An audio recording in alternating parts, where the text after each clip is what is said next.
Not every payment has a formal invoice. Sometimes you only have a receipt. For those we raise a standalone voucher, no invoice.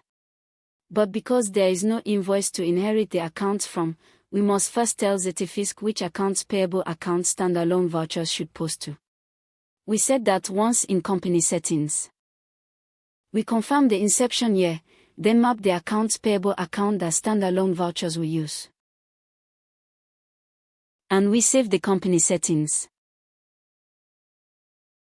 Now we raise the voucher. We open Vouchers and create a new one.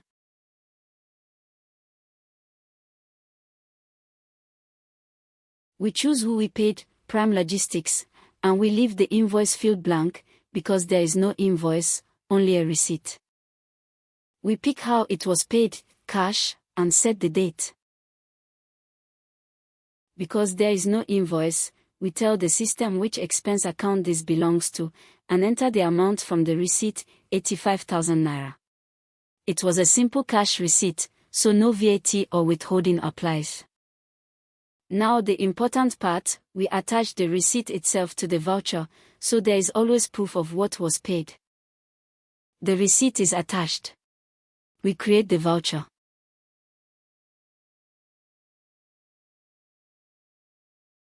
And, like every voucher, we open it and submit it for approval. Done.